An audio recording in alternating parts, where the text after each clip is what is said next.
утро, дорогие друзья! Это программа «Жить здорово». И я уверена, что вам тоже сегодня очень хорошо, если вы нажали первую кнопку и смотрите Первый канал. Итак, сегодня в программе «Жить здорово» вы узнаете вот о чем. Что делать, если нет желания или времени худеть? Сегодня будем говорить о корректирующем белье. Как зрительно уменьшить женскую талию. Богатырский храп. На самом деле храп совсем не богатырский, а болезненный. Что означает храп?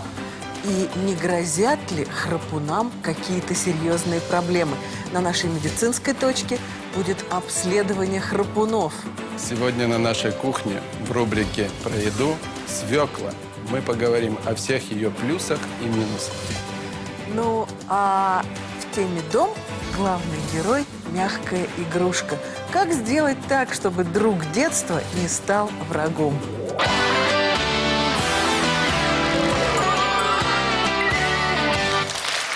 Это программа «Жить здорово», дорогие друзья. Мы говорим про жизнь. Сегодня наше пристальное внимание мы уделим женской талии. И прежде чем мы поговорим о талиях наших современниц, женщин 21 века, мы хотим напомнить вам ту эпоху, когда талия была у любой женщины, у всех без исключения.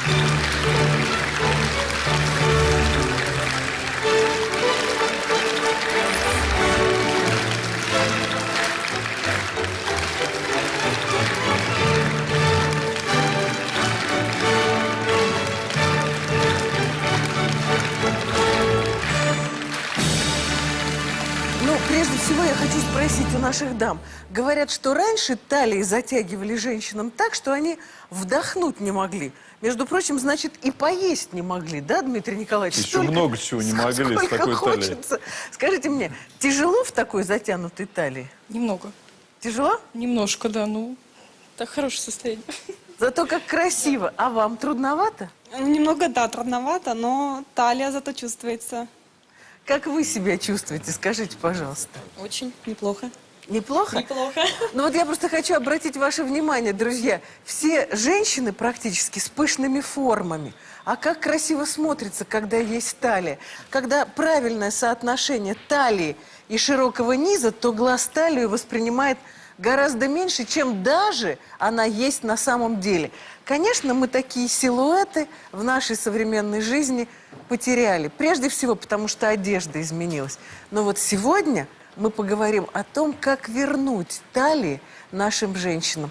Милые дамы, мы вас отпускаем, вы можете красиво покинуть нашу сцену. А я хочу, чтобы к нам сейчас сюда вынесли манекены со специальным бельем для женщин, потому что это белье требует медицинского отношения к нему. И хочу пригласить на нашу сцену специалиста по такому особому корректирующему женскому белью, Татьяну Ухину.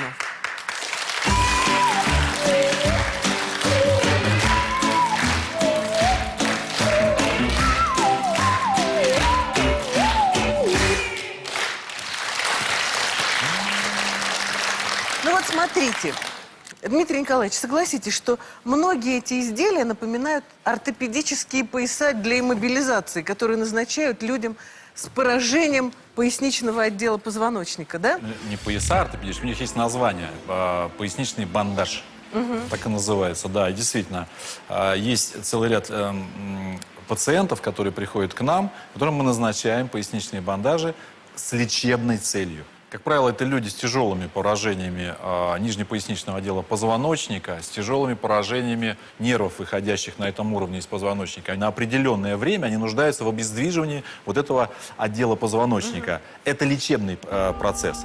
Вот. И бандаж не дает, буквально не дает человеку делать неправильных движений. То есть он фиксирует позвоночник так, что иначе он и не может находиться. Ну, раз доктор Шубин, как врач-невролог и мануальный терапевт, на такое наше женское белье смотрит со знаком плюс, тогда давайте поговорим, как его правильно подобрать. Но прежде чем этот разговор начнется, Тань, я хочу двух дам прямо вывести из зрительного зала. Пойдемте вы. Проходите, пожалуйста. И вас я тоже приглашу, да? Ну, что мы здесь видим? то, что происходит с нами, к сожалению, неизбежно. С возрастом все жировые отложения у женщин фиксируются в определенных местах. Это талия и бедра. И здесь вы только, пожалуйста, не обижайтесь, что мы вас вызвали как образец. Зато вы преобразитесь. И все, кто смотрит, тоже будут иметь шанс. Здесь все эти наши складочки жировые хорошо видны. Вот специально, Тань, вращай наших дам и показываю их всей красой. Вас как зовут? Марина. Вас как зовут? Танечка. Ну и Таня тоже. У нее уже все места основные в наличии. Вы когда-нибудь что-нибудь подобное носили для того, чтобы убрать эти некрасивые места или нет? Нет, я не носила. А вы? Носила красиво. Давайте мы сейчас измерим талию нашим дамам, Дмитрий Николаевич. Сантиметром. Сантиметром. Давайте. Талию меряем. Сколько? Мы не должны обидеть никого. 88. 88 талия. Талия. И здесь? Ваша. Здесь у нас есть талия. Немножко побольше. 101. 101 Запомните. и 88. Хочу сказать, что если у женщины талия больше 78, появляются риски для здоровья. Сейчас мы эти риски уберем с помощью специального белья, но, в принципе, за талией надо следить только с точки зрения здоровья. Скажите мне, дамы дорогие, вот перед вами различные варианты женского утягивающего белья. Развернитесь и скажите, что бы вы выбрали, вот что вам кажется правильным. Можете походить, посмотреть. Потрогать можно, все можно у нас. Не бойтесь, не бойтесь, не бойтесь. Потрогайте, посмотрите, походите. А почему здесь так свободно? Ну, конкретно этому манекену вообще. велико. Конкретно Понятно. этому манекену велико. Что вы пытались оценить? Ну, я вот смотрю, как на манекене это. Представляю, как на мне. То есть просто глядя на манекен, вы думаете, как это будет на вас. А вы? Чтобы тоньше материал. Чтобы... Потоньше, чтобы была ткань? Да, Чем материал. тоньше, тем лучше утягивает. Правильно? Ну да, я так думаю. Тань, правду об утягивающем белье. Как его правильно выбрать? Ну, начнем по порядку. Вот с этого манекена. Это красивый корсет, но ему можно дать такое определение: от душа до постели. Красиво. Красиво, но это не для утяжки, это для красоты. Имеется в виду от душа до постели, если в постели вас кто-то ждет. Да. А если там никто не ждет, то можно и не напрягаться. Итак, утягивающие свойства практически никакие. Потрогайте, какое тоненькое. Вот вы искали тоненькое, но на тот случай, о котором рассказала Татьяна, подходит идеально. А в принципе, никаких утягивающих свойств.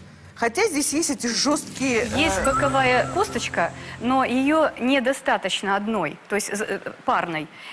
Косточки вертикальные, они держат форму, иначе это будет подкатываться вверх. Это то, на что нужно обращать внимание во время выбора белья. Итак, корсет, который утягивает талию, не должен быть из тонкой ткани. Ткань должна быть плотная, иначе вы ничего не утянете. Поэтому вот такая ткань, она вообще никому не нужна. Она очень сильно тянется и, по сути, никакой роли не сыграет. Более того, вот эти косточки, они сделают вас такой прямой палочкой. То есть, если вы исходно очень хрупкая женщина, может и ничего. А если вы в этом пути от душа до постели были намерены кого-то поразить, то удар не получится зубодробительный, потому что талии все равно не будет. Но зато мужчина может поразмышлять, что с вашей талией произошло. Итак, тонкое белье – это не есть хорошо. Дальше двигаемся. Дальше. Вот это уже потолще. Это потолще. Это утяжка, можно сказать, middle, средняя.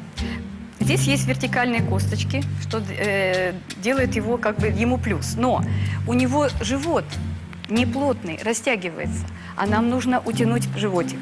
Значит, принцип второй, друзья. Вот здесь, на животе, должна быть ткань, которая вообще никак не тянется. Принцип третий – косточки.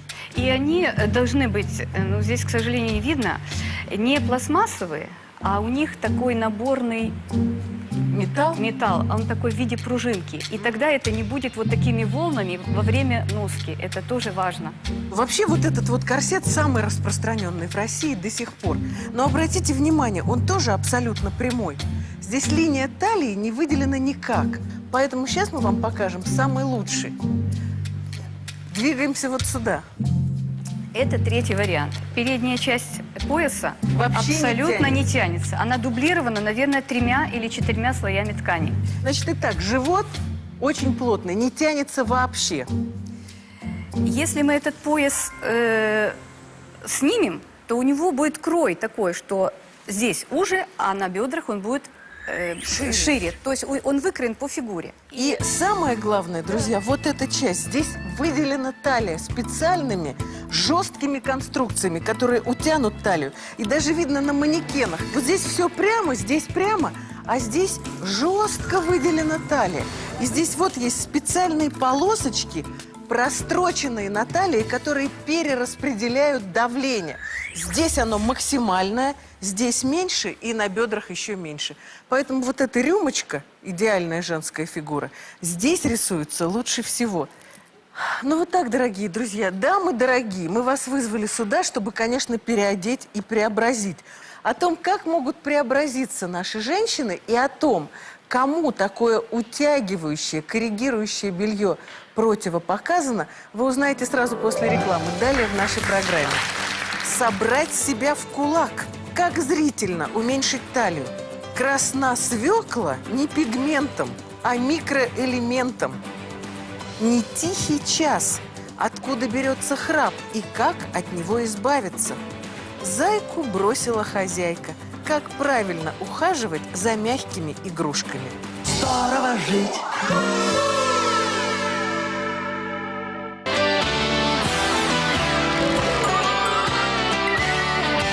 Это программа «Жить здорово», дорогие друзья. Мы говорим про жизнь. Сегодня в центре нашего внимания женская талия.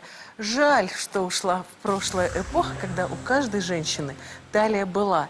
Но сегодня с помощью особого коррегирующего белья эту талию можно себе вернуть. Напомню вам, в начале этой программы мы прямо здесь, в нашем зрительном зале, выбрали женщин, у которых талия просто-напросто отсутствовала. И даже измерили ее. Теперь мы их переодели, и сейчас я хочу, чтобы они появились в нашей студии.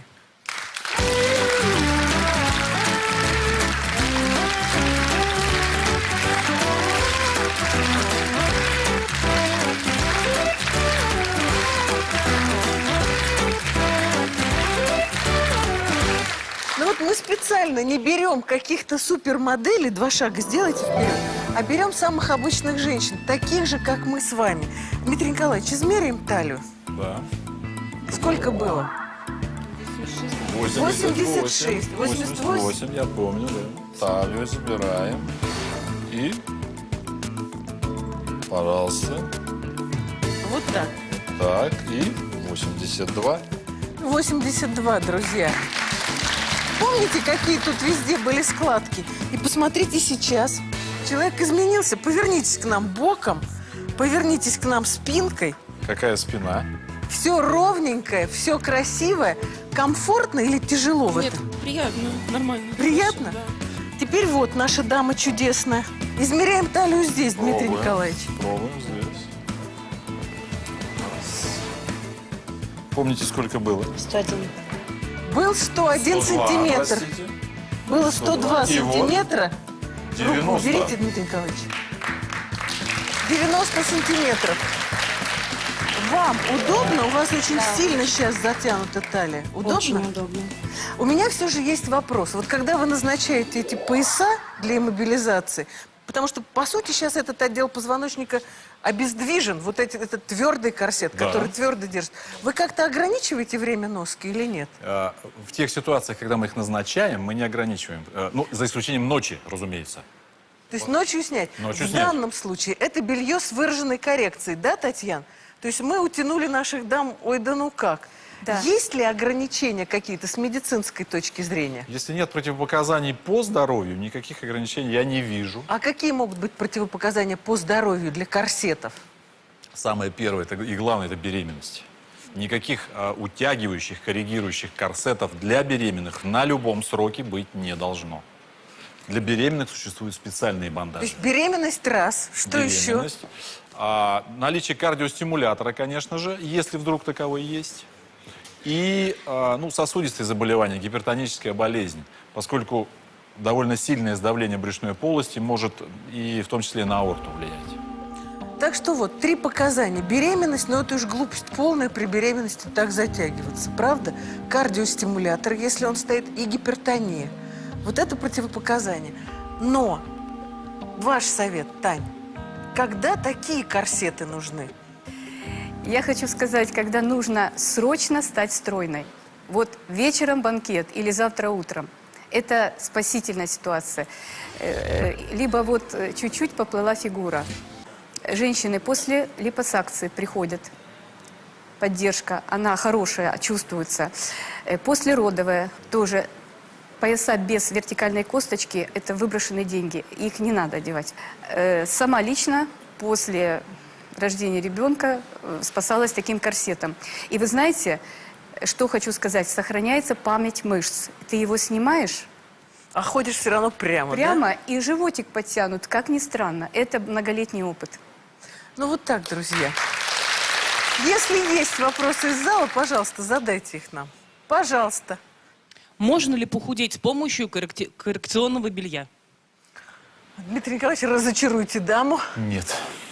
Конечно, Похудеть нет. можно с помощью Правильного движения и питания. правильного питания, конечно. Это все. Не похудейте с помощью белья. С помощью белья можно себе помочь выглядеть хорошо на какое-то время. Но, в принципе, собой надо заниматься на постоянной основе. Единственное, в чем плюс, Дмитрий Николаевич, вот при такой коррекции они много-то не съедят, потому что здесь желудок расположен. Много не поместится, желудку растягиваться некуда. Да и не выпьешь. Ты не выпьешь много, это точно. Поэтому с этой точки зрения опосредованно, может быть, чуть-чуть, но, в принципе, конечно, собой надо заниматься. Итак, женщины, еще раз правила подбора белья. Вас мы посадим в зал, садитесь, мои дорогие, посмотрим, как вы сидеть будете, удобно или нет. Это первое. Ткань должна быть плотной. Второе, на животе ткань вообще не должна тянуться. Третье, длинные косточки должны быть, именно они удержат вас в правильной форме. И, наконец, четвертое. Талию вы утянете только если будут вот такие поперечные строчки. Там, где их нет, талии тоже не будет. Спасибо большое Татьяне Ухиной, спасибо Дмитрию Николаевичу. Это все про жизнь, пора поговорить про еду.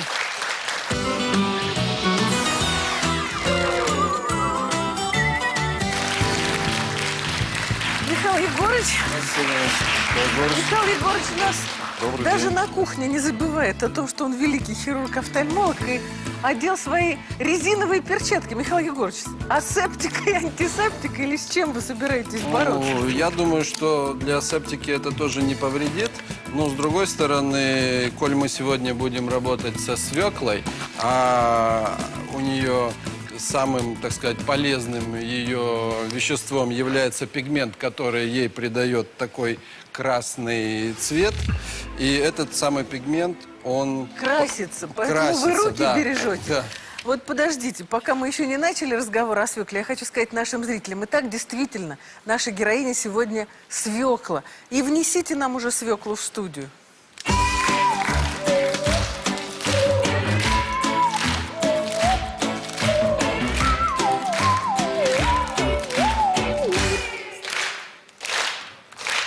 Ну, смотрите, свекольный пигмент действительно очень сильно красится, поэтому прав доктор Коновалов, и я бы одела перчатки, чтобы до конца программы не испачкать руки.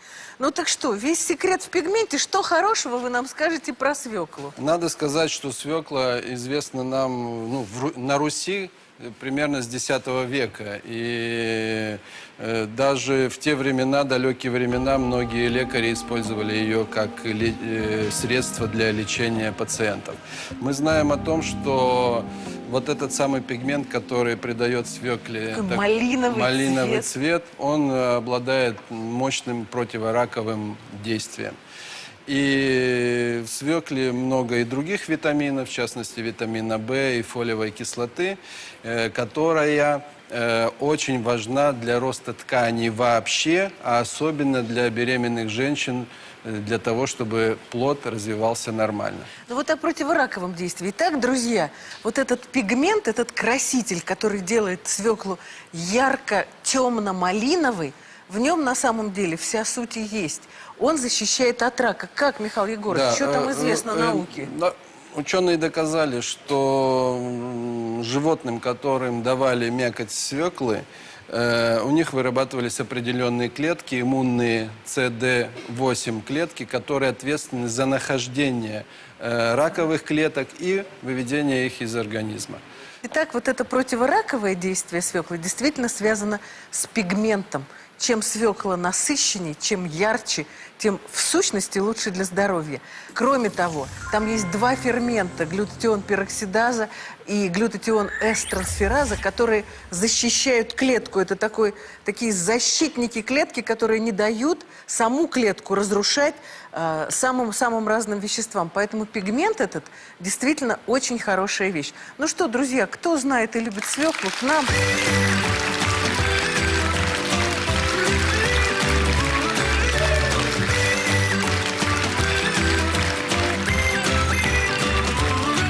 Как вас зовут? Скажите. Меня зовут Ирина. Ирочка, ну вы про свеклу что-нибудь хорошее знаете? Я вообще использую свеклу как очиститель организма.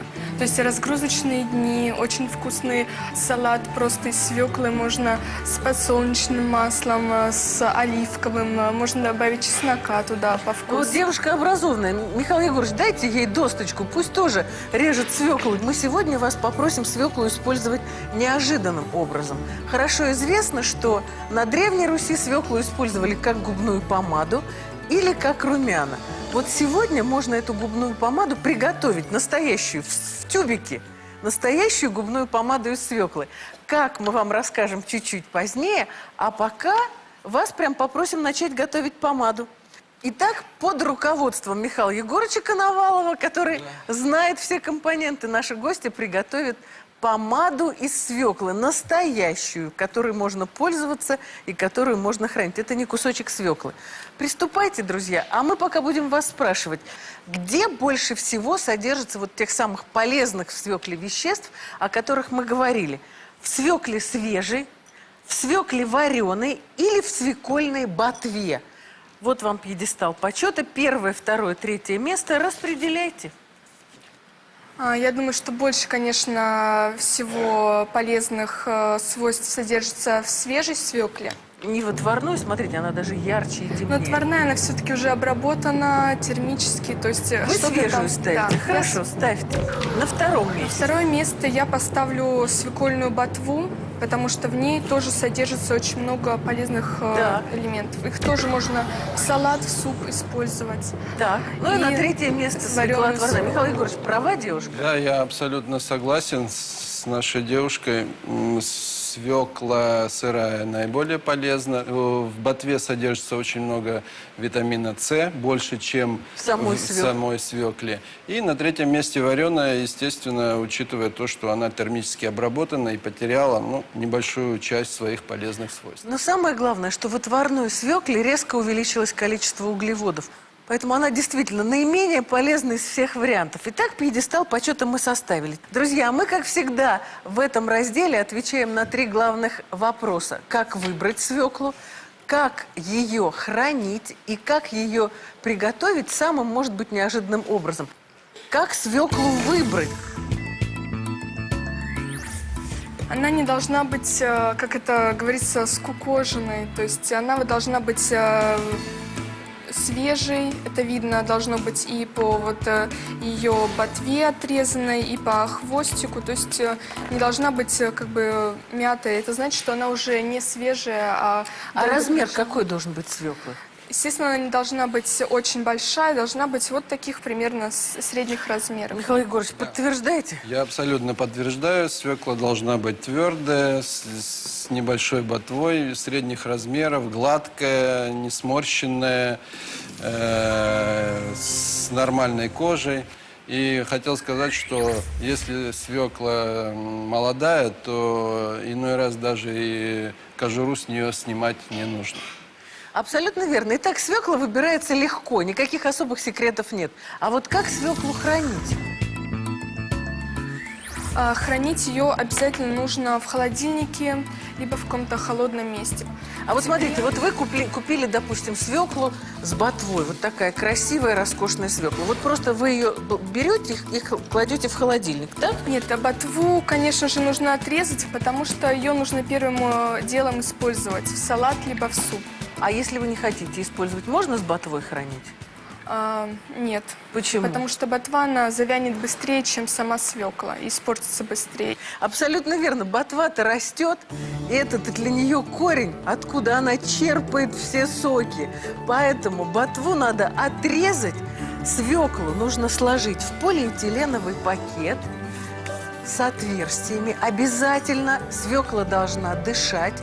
В холодильнике свекла хранится до 20 дней. А вот можно просто так хранить Да, свеклу? безусловно. Сколько дней? Я думаю, что в течение недели ее можно хранить спокойно, и она не потеряет никакие свои качества полезные. Даже без холодильника свекла может храниться. Ну что, друзья, вы с помадой разобрались? Да, мы... Сразу после рекламы мы расскажем вам, как из свеклы прямо дома приготовить удивительную и абсолютно растительную и безвредную губную помаду. Далее в нашей программе. Красна свекла не пигментом, а микроэлементом. Не тихий час, откуда берется храп и как от него избавиться. Зайку бросила хозяйка. Как правильно ухаживать за мягкими игрушками. Здорово жить.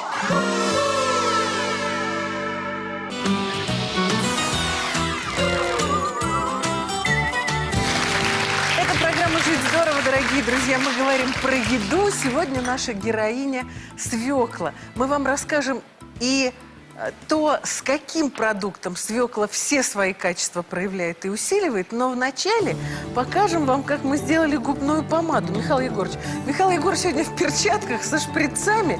Ну, подождите, покажите нам. Вот она уже здесь, губная помада. Вот они уже сделали и набрали губную помаду. Из чего? Какие компоненты смешали? Здесь 3 компонента. Воск, Пищевой, да? пищевой воск, ланолин и, собственно, сок, свекольный сок. Вот смотрите, можно прям так в шприце оставить и, поджимая чуть-чуть шприцом,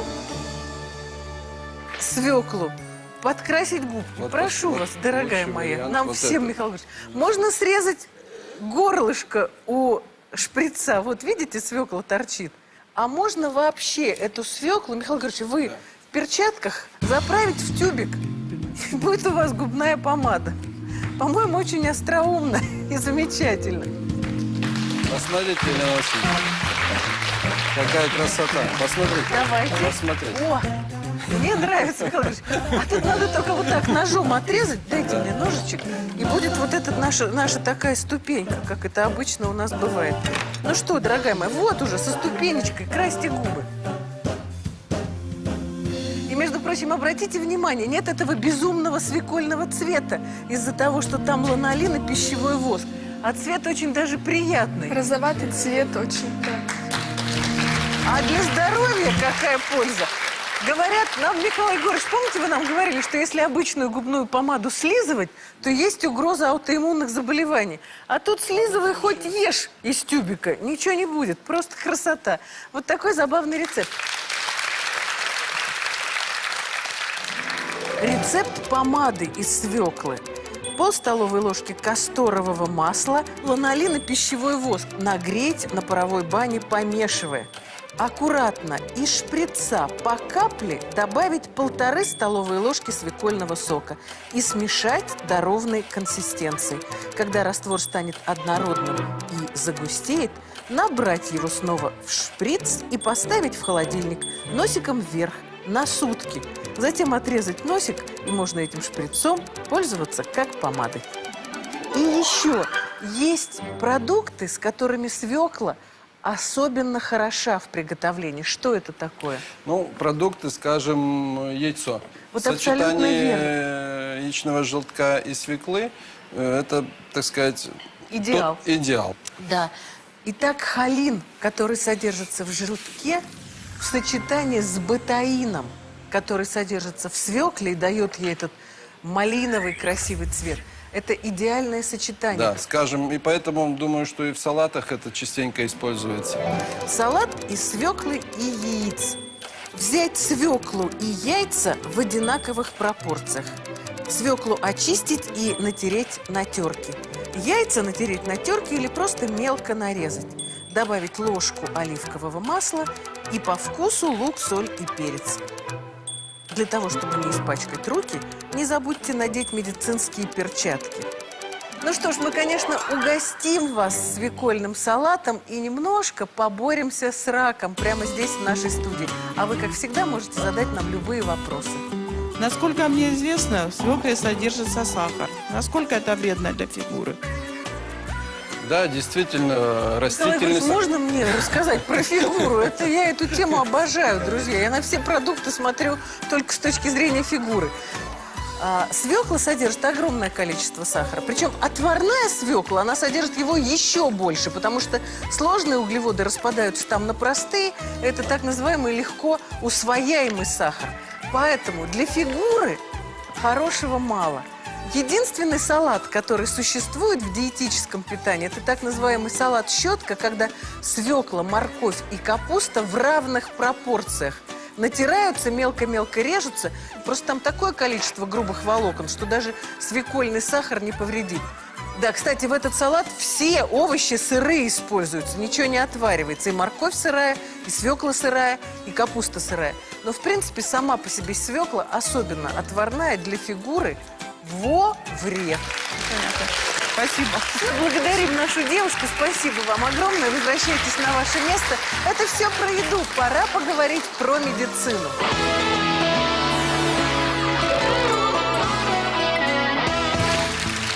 Ну что ж, друзья, пора поговорить про медицину.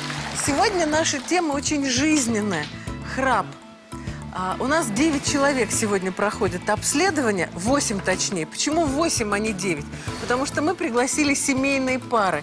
Но кто лучше других знает, какой человек не дает нам покоя во сне? Конечно, храпящий муж и, не дай бог, храпящая жена.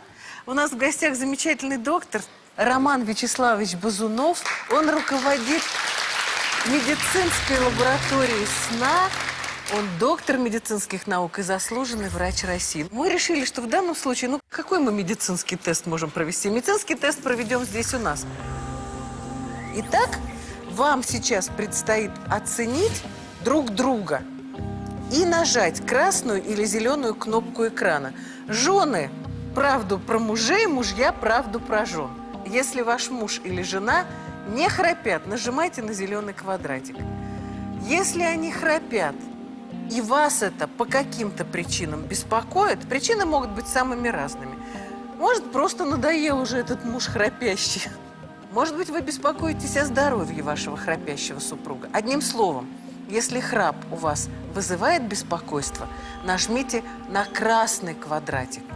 Если ваш муж храпит или жена храпит, а вам все равно, нажмите на желтый квадратик. Итак, зеленый квадратик не храпит. Красный храпит, и вас это беспокоит по любым причинам. Желтый храпит, но вам все равно. Голосуйте, мои дорогие. А вы мне сейчас должны сказать, где сидит тот человек, храп которого опасен для его жизни. Только мне лично. Вот этот, который в первом ряду. Мужчина в первом ряду. Справа. С усами? Да. Итак, друзья, мы уже знаем того человека, которому на самом-то деле храп угрожает, причем угрожает жизни, потому что сопровождается остановкой дыхания во сне. Это главная угроза храпа.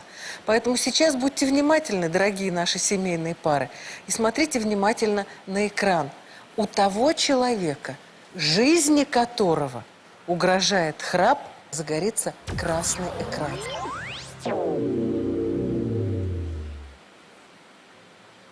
У кого загорелся красный экран? У вас?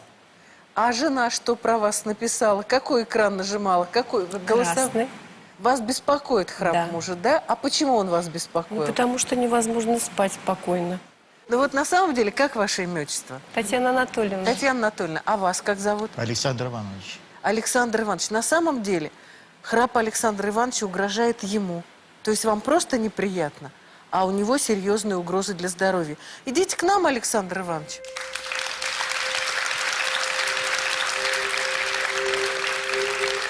Александр Иванович, повернитесь к нам. Вы-то сами знали, что храпите? Да, догадывался. Кто? Жена с утра толкала в бок. Иногда самому страшно просыпаюсь от собственного храпа. Да? Храп опасен остановкой дыхания во сне. Не у всех храпунов она бывает. Но есть очень выраженные симптомы. Вот сейчас мы спросим у Анатолия Ивановича, а потом у доктора. днем были какие-то чувства, что не выспался или что-то? Бывало, конечно. Какие признаки, Роман Вячеславович, того, что у человека есть остановка дыхания во сне? Что он чувствует днем? Ну, здесь некий комплекс или набор симптомов.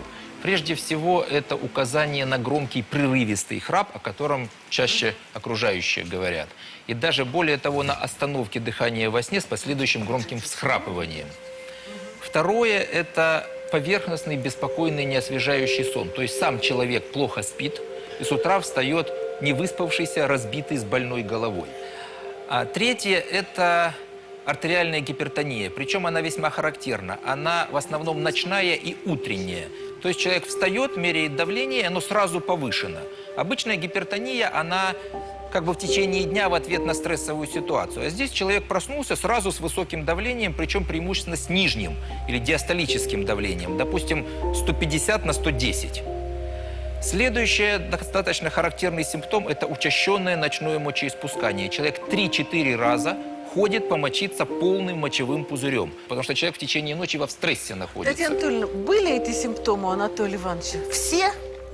Ну, можно сказать, да. Вот он спит, потом опять так вот повышается храп, потом понижается, повышается, понижается. Вот это тоже особенность. Вот остановка дыхания может привести даже к остановке сердца, друзья.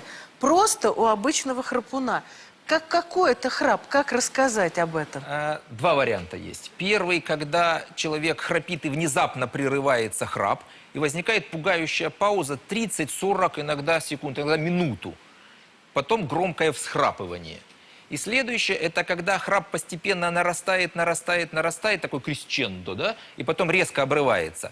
Фактически это остановка дыхания с полным спадением дыхательных путей, эпизод удушья. И, соответственно, после этого, когда мозг проснулся от недостатка кислорода, он открывает дыхательные пути, человек резко всхрапывает.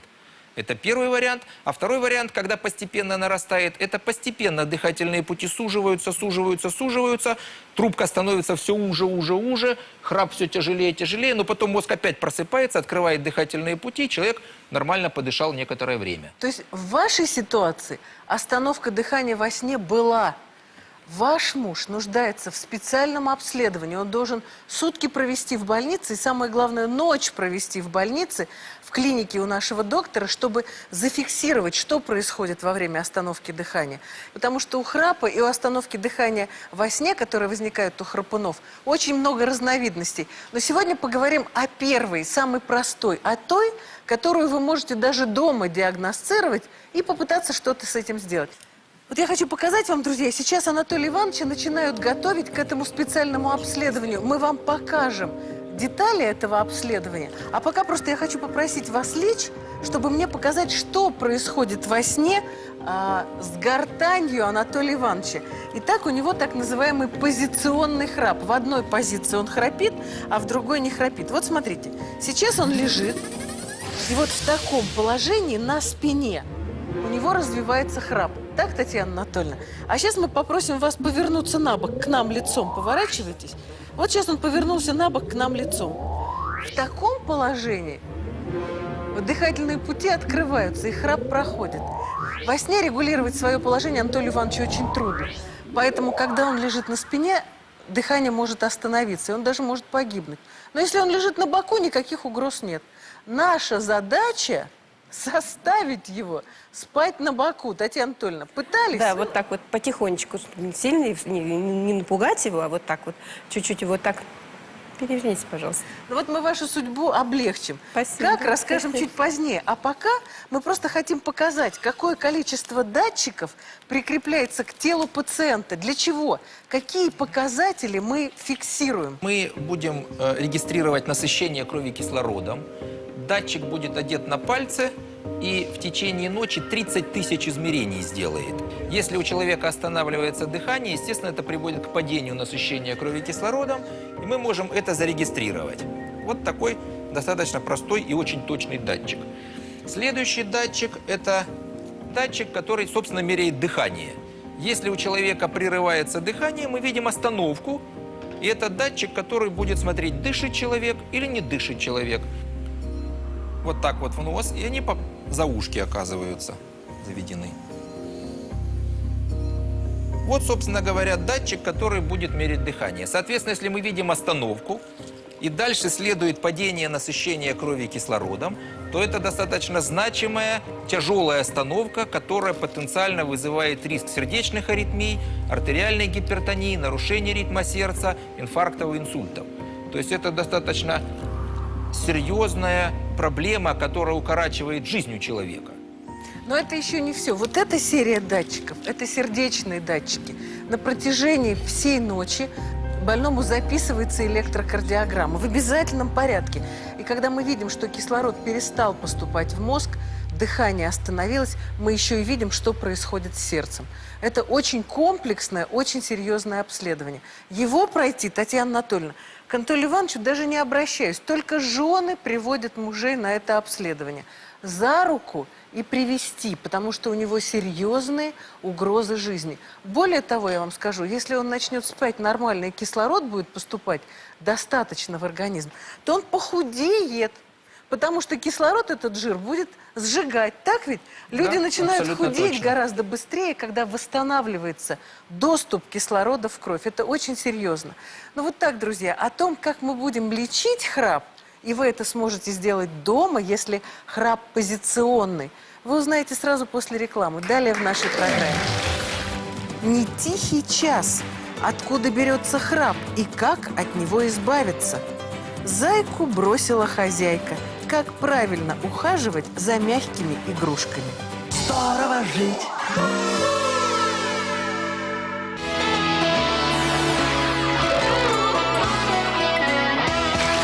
Это программа «Жить здорово», дорогие друзья. Сегодня в нашей медицинской теме мы говорим о храпе, об особой разновидности храпа, которая сопровождается остановкой дыхания во сне. Роман Вячеславович, итак, какая разновидность храпа у Анатолия Ивановича? Ну, к счастью, у Анатолия Ивановича не то чтобы очень плохая проблема. У него на спине действительно достаточно тяжелые остановки дыхания во сне с падением насыщения крови кислородом и с проблемами на ЭКГ. Но если он спал на боку, то проблем было существенно меньше. Оставался небольшой неосложненный храп. То есть наша задача заставить Анатолия Ивановича спать на боку без вашего толчка в бок. Первое, все-таки посоветуем Анатолию Ивановичу банально похудеть. И это, между прочим, само по себе улучшит ситуацию. А что можно сделать сейчас прямо? Да. Мы подарим Татьяне Анатольевне один подарочек для Анатолия Ивановича. Вот такая футболочка. Вернее, я бы сказал... Пижамка. Пижамка. Сзади между лопаток есть карманчик, куда мы поместим теннисный мячик. Ну, здесь можно будет его пришить. И, соответственно, когда вы перевернетесь на спину, это немножко вас разбудит. Давайте оденем на Анатолия Ивановича. Давайте оденем. Одеваем сейчас на нашего Анатолия Ивановича. Анатолий Иванович, давайте. Так, вот наш Анатолий Иванович готовится отойти ко сну. Тут к нему подходит Татьяна Анатольевна. Идите сюда, Татьяна Анатольевна. И делает одну простую спинкой.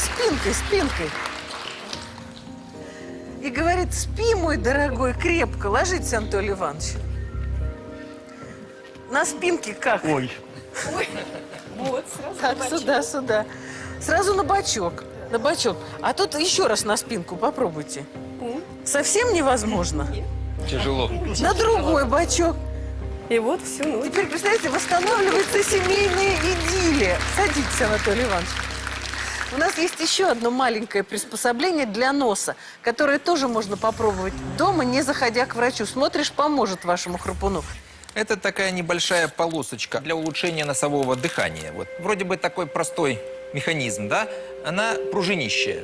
То есть она, видите, распрямляется. Можно немножко спиртик? Мы нос протрем. Обезжириваем нос. Потому что она отклеится. Да, потому что она не приклеится, да. Дальше мы эту полосочку приклеим на нос. Она пытается распрямиться и разводит крылышки носа в стороны, тем самым существенно облегчая носовое дыхание. Вот прямо инструкцию для Татьяны Анатольевны, пусть она сама Анатолию Ивановичу приклеит на серединку. И аккуратно, да. Аккуратно прям прижать. Прижимаем, да, все прижимаем. Вот смотрите, полосочка пружинисто расходится, и крылья носа раскрываются. Подышите носом. Носовое дыхание становится лучше, дорогие друзья. Вот так. Ну, вашей семье всего самого доброго. Рубашоночку-то мы вам подарим. С шариков. Я хочу сказать, что к теме храпа мы вернемся еще не раз. Один из лучших докторов был у нас сегодня в гостях. Наша программа продолжается. Осталось поговорить про дом.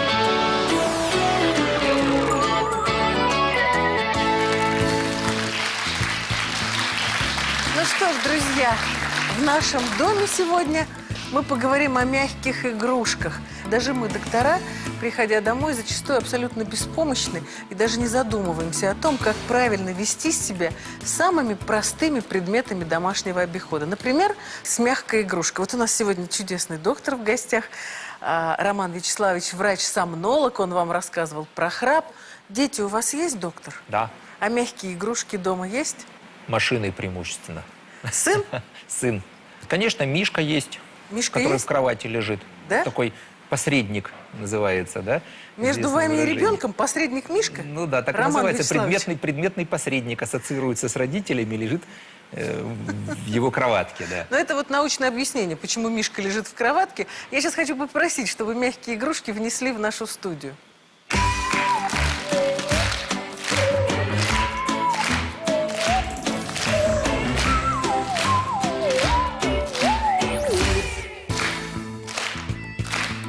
Выходите, Роман Вячеславович, сегодня вы сдаете экзамен.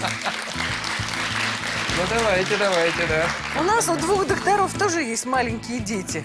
У Михаила Егорыча сколько Полине? Алине 6 лет будет. Полине 6 лет будет. Всего у Михаила Егоровича 5 детей. У Дмитрия Николаевича детей 3. Варваре сколько, Дмитрий Николаевич? 4,5. 4,5 года. Мягкие игрушки тоже есть. Тогда тоже примите с ваших мест участие в разговоре. Как вы ухаживаете за мягкой игрушкой? Она опасна или нет, Да, Роман в Вячеславович? общем-то, первое, это, конечно, надо Нет, обращать скажите, внимание. опасна или нет игрушка? Вот это? Да. Надо бы для начала понюхать, не пахнет ли она Ну, краской. понюхайте, понюхайте. Так. Нет, запах нормальный. Если Да? пахнет химией, ни в коем случае не брать. С Это значит ума плохая сойти. краска. Так, хорошо, Да. понюхали. Понюхали. Второе бы, неплохо бы посмотреть на сертификат. Там пишут, все хорошо, чудесная мягкая игрушка, советуем купить. Ну, третье, это пылесборник. Да? Так. То есть, если он стоит достаточно долго, он накапливает пыль. Ну, давайте посмотрим, что там внутри содержится. На самом деле, конечно, в мягких игрушках накапливается и пыль, а вместе с пылью огромное количество микробов. Это наши любимые веселые картинки. На самом деле, веселого в них совсем немного. Как вы ухаживаете за вашими мягкими игрушками дома? Только честно, Роман Вячеславович. Никак. Никак. Долго думал сказать, честно ли. Дмитрий Николаевич и Сдался. Михаил Егорович, вы как-нибудь ухаживаете? Ну, Елена Васильевна, если Очень. долго стоит игрушка, конечно, даже внешне видно, что она очень сильно Ну что вы запылена. делаете-то? Механически очистить, Вот так, ты взял так? вытрясти. Да. На, сынок! Дмитрий Николаевич, вы что делаете с игрушкой? У меня 2 или даже, может, 3 раза в год у нас игрушки все стирает моя жена. Вы их стираете? Да. Пылесос можно использовать или нет? Ну, наверное, нет. Пылесос, пожалуйста, в студию.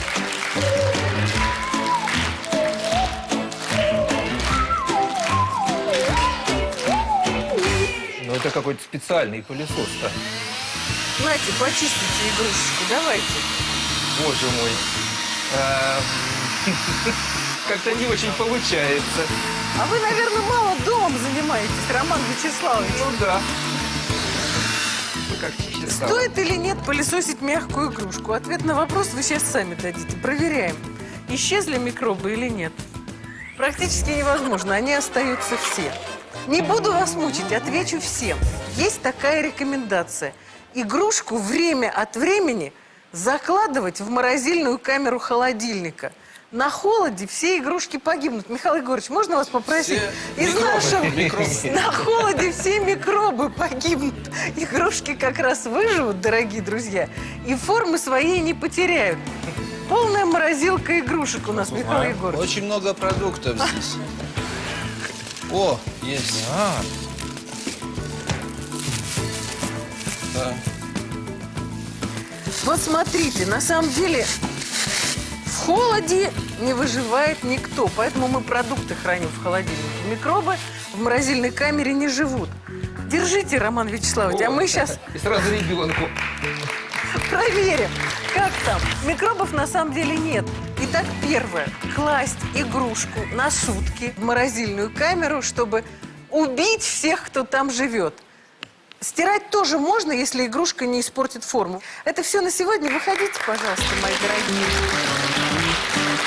Как всегда, заканчивая эту программу, а она у нас называется «Жить здорово», Роман Вячеславович, мы желаем вам чего-то очень хорошего. Михаил Егорович, начинайте. Сентябрь – это время сбора урожая. Поторопитесь запастись витаминами сегодня.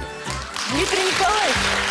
Корректирующее белье может здорово изменить вашу фигуру, но недостатки лучше не скрывать, а устранять. Ну, а я понял, век живи, век учись. Ну что ж, дорогие друзья, нам на самом деле сегодня было хорошо и интересно с вами. Надеюсь, что те простые советы, которые прозвучали в сегодняшней программе, сделают вашу жизнь легче, проще. И вы действительно, проснувшись, нет, да и скажете себе: эх, здорово жить на свете.